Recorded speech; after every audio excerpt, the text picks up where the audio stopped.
Now that was the end of the first part. So we learned a little bit of Hazrat Uthman radiallahu anhu and who he was, what type of a person he was, his physical description, and how he accepted Islam at the hands of Hazrat Abu Bakr radiallahu anhu. And he was only the fourth Muslim.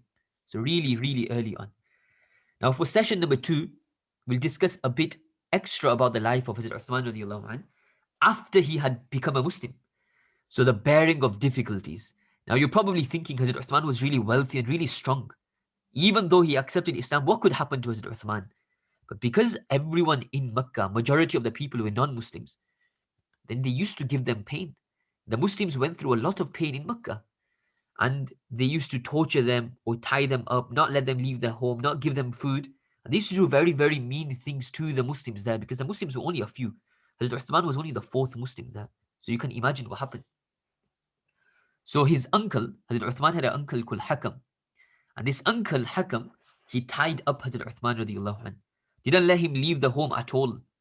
And he told Hazrat Uthman, leave Islam, leave Islam, leave Islam. But Hazrat Uthman wasn't just generous and wealthy. He was so strong and brave as well.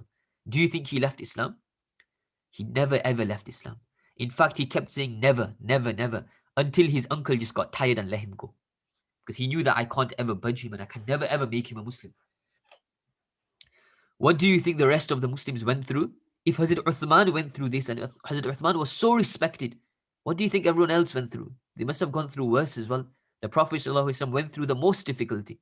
And Hazrat Uthman also went through difficulties for Islam. So what happened? When the difficulties became so intense, the Prophet ﷺ said, there is a king in Abyssinia. And Abyssinia was a place which is called Ethiopia. But Abyssinia was the olden time name for the place called Ethiopia, and it's a place in Africa. So the Prophet ﷺ said, there is a king in Abyssinia, and under him no one would ever be hurt or wronged. He's a great king. He's a very fair and just king. Why don't you go and travel to him? He will defend you. He will look after you. So Hazrat Uthman radiallahu anhu and a few other Muslims, as well as his wife, the daughter of the Prophet ﷺ, which is called Hazrat Ruqayya radiallahu anha, they both set off during the night to the place called Abyssinia, which is also called Ethiopia, a place in Africa. And as they got there, they were the first family to actually reach Abyssinia. And they migrated there. This was before Medina as well. So this was in like the 5th year after Hijrah. Did they migrate to Medina later? So yeah, so they went there, they took protection there, they stayed there for some time, and then they came back to Makkah, and then they went to Medina afterwards. So they did travel to Medina after as well. They went to Abyssinia first, and then they came back to Makkah again, and then they went to Medina after that. One thing about Hazrat Uthman radiallahu anhu which stands out is the Holy Qur'an and the deep love that he had for the Holy Qur'an. He was always reciting the Holy Qur'an, and he had recited the Holy Qur'an to the Prophet ﷺ while the Prophet ﷺ was alive. So he was literally a hafiz of the Qur'an as well. And he loved 3 things more than anything else. The first thing he loved more than anything else, and we might love different things as well, but what's the first 3 things that we love more than anything else? So he loved feeding people. Whatever he used to feed them, but he used to like feeding people. That was one thing, whether it was a chocolate or a crisp or anything else, but he loved feeding people. Number 2, he loved clothing people. So those that were poor and they couldn't afford clothes, he used to buy them clothes or he used to give them clothes. So he loved doing that as well. And number 3, he loved reading the Holy Qur'an. These were the 3 things he loved more than anything else. Do you like doing these 3 things? Do you like feeding people? Do you like clothing people? And do you like reading the Holy Qur'an? And we should love these things.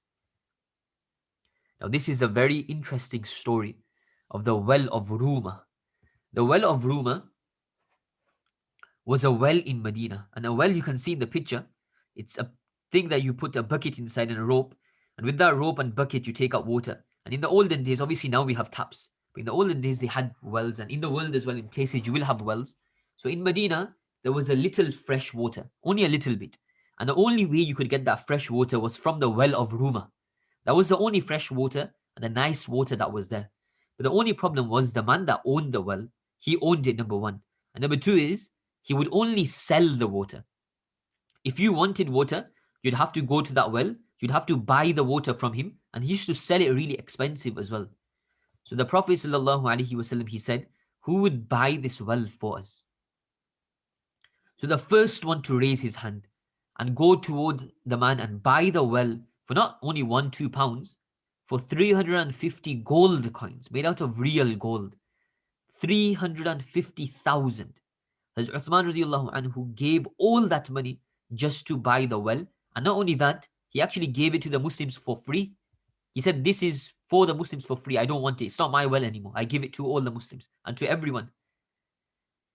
And from now on, people used to go to this well and get the water from it for free. They never even had to pay anything because of the generosity of Hazrat Uthman radiallahu anhu.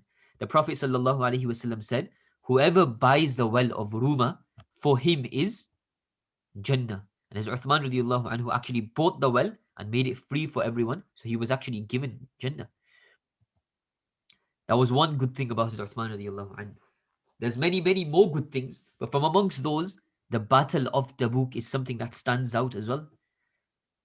This was a battle that the Muslims were preparing for really, really fierce conditions as well. And the Prophet sallallahu alaihi wasallam, he was actually encouraging the Sahaba to donate something. We need something. We need money. We need food. Whatever you can give. We need weapons. Whatever you can help us out with. So a Sahabi says, I witnessed with my own two eyes the Prophet sallallahu alaihi wasallam encouraging donations. Give a little bit. Everyone gives something. Hazrat Uthman radiallahu anhu stood up and he said, I donate 100 camels with full equipment for the sake of Allah. 100 camels. And one camel would cost about like £1,000, let's say. So he donated 100. And not only that, the Prophet ﷺ was so happy. And then the Prophet, Hazrat Uthman sat down radiallahu anhu. And then the Prophet ﷺ said, who will donate? And the Prophet ﷺ was talking about other people. But Hazrat Uthman radiallahu anhu stood up again. And he said, I donate another 100 camels. And then the Prophet ﷺ was so happy. And then Hazrat Uthman radiallahu anhu sat down. And then the Prophet ﷺ once again said, who will donate? And he was talking to all the other Sahaba. But Hazrat Uthman radiallahu anhu stood up again. And he said, I donate another 100 camels. He was willing to donate, and he donated 300 camels fully equipped. So it must have cost him so much. But he didn't care. Because at the end of it, he was doing it to please Allah. The Prophet ﷺ actually came down the mimbar while he was standing on. And he said, after today, whatever action Hazrat Uthman radiallahu anhu does will not harm him. No matter what he does, even if he doesn't do any good deeds from today onwards, he'll still get Jannah because of how much he's already done. It doesn't mean Hazrat Uthman's not going to do good deeds. He knew Hazrat Uthman would. But it's just a glad tiding for Hazrat Uthman that you've done so much that Allah Ta'ala has become happy with you 100%. Can you believe it? He stood up 3 times, not just once. He stood up again and again just to donate money and do any good deed as many times as he could do it. That was the end of the second session. Now we'll move on to the third session, inshallah. Mona Tahir will discuss the third session and what happens after this, inshallah. Assalamu alaikum wa rahmatullahi wa barakatuh.